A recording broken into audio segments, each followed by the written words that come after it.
ইফতার special dessert, ইফতারে কলিজা ঠান্ডা করার মতন ডেজার্ট। ইফতারে যদি এরকম একটা ডেজার্ট থাকে তাহলে সারাদিনের ক্লান্তিটাই দূর হয়ে যায়। আসসালামু আলাইকুম everyone, welcome back to my channel. আজকে রেসিপি ব্যানানা অ্যান্ড মিল্ক দিয়ে তৈরি কলিজা ঠান্ডা করার মতন ডেজার্ট। তো বন্ধুরা আর কথা পেঁচিয়ে লাভ নাই, আমরা মূল রেসিপিতে চলে যাই। বিসমিল্লাহ। প্রথমে আমি 4টা কলা চিলে নেব।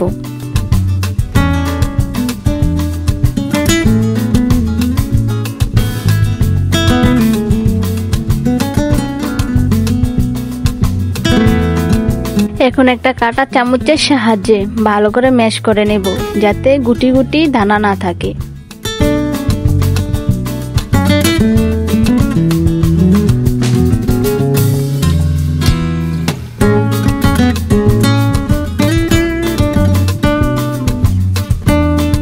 ম্যাশ করা শেষ। এখন একটি পাতিলে কলাগুলো দিয়ে দিব।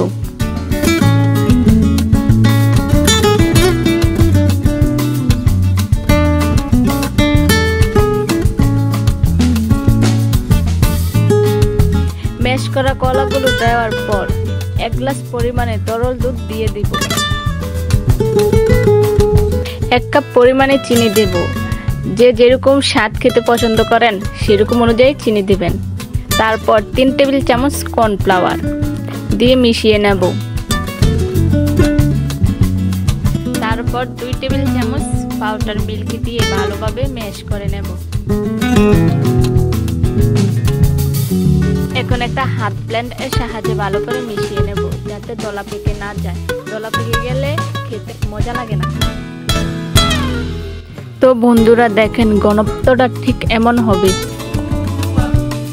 এখন 3 টেবিল চামচ চিনি দিব।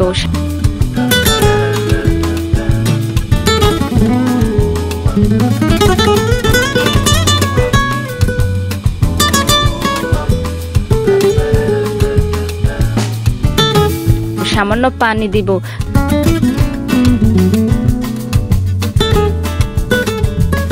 2 টেবিল চামচ ঘি দিয়ে ক্যারামেল তৈরি করে নেব। ক্যারামেল যাতে পুড়ে না যায় সেদিকে লক্ষ্য রাখতে হবে। ক্যারামেল যাতে পুড়ে না যায় সেদিকে লক্ষ্য রাখতে হবে। ক্যারামেল তৈরি হয়ে গেছে। এখন একটা কলা স্লাইস করে কেটে নেব।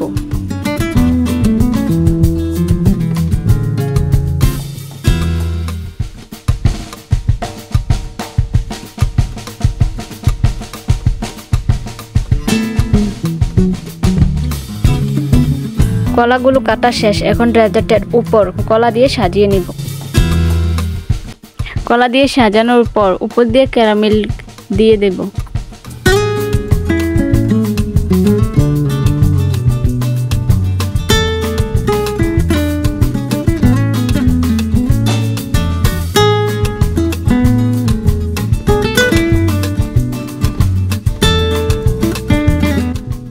দেখেন বন্ধুরা ডেজার্টটা দেখতে কতটা সুন্দর হয়েছে। এই রমজানে বাসায় একবার হলেও ট্রাই করবেন, খেতে অসম্ভব মজা হয়।